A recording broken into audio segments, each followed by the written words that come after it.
Hi everybody, let's make some breakfast. আচ্ছা আরেকটা কথা সবার আগে বলে নিই, তোমরা কে কোথায় থেকে আমার ভিডিওটা দেখছো সেটা আমার কমেন্ট বক্সে অবশ্যই জানিয়ে যাবা। আর কার কার আমার ভিডিও ভালো লাগে না তারা অবশ্যই কমেন্টে জানাবা।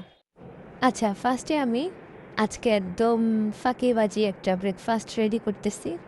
ফার্স্টে আমি একটু বাটার প্যানে দিয়ে দিয়েছি, এরপরে দুটো ডিম ভেঙে নিয়েছি, দুটো ব্রেড ডিমের ভিতরে দিয়ে তারপরে বাটারে ভেজে নিচ্ছি।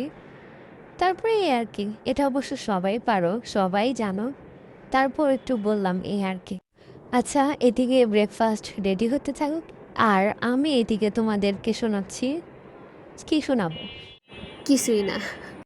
সকালে ঘুম থেকে ওঠার পর থেকেই আমার মনটা অনেক খারাপ, আর বিগত 2-3 দিন যাবৎ শরীরটাও অনেক অসুস্থ। তো এই আর কি, হয়তো ডক্টরের কাছে যাওয়া লাগতে পারে।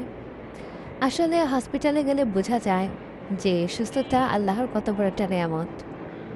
আর ঠিক তেমনই যদি কখনো কবরস্থানে যাওয়া যায়, সেখানে গেলে বোঝা যাবে জীবনের মানেটা কি। আসলে জীবনের মানে কিছুই না, জীবনের মানে হচ্ছে একটা মোহ।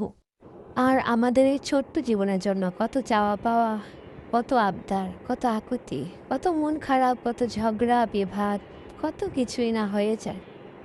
তারপরেও জীবনে কী করি আমরা বেঁচে থাকার তাগিদে, একটু বাঁচার জন্য বা একটু ভালো থাকার জন্য আমরা আমাদের সবটুকু একবারে দিয়ে দিই, তারপরেও যাতে আমরা একটু ভালো থাকি, ভালোভাবে বেঁচে থাকি। আচ্ছা আমার মতো কে কে এই কাজটা করতা, যে সোশ্যাল মিডিয়াতে কোনো ভাইরাল কোনো জিনিস দেখলে বা কোনো হাইপ কোনো জিনিস দেখলে বা কোনো চোখে পড়ার মতো কোনো জিনিস দেখলে নিজের লাইফে যদি এরকম না হয়েছে তখন খুব ফ্রাস্ট্রেশনে ভুগতাম, কিংবা ডিপ্রেশনে চলে যেতাম, কিংবা খুব মন খারাপ থাকতো, হতাশা থাকতো? কার কার এরকম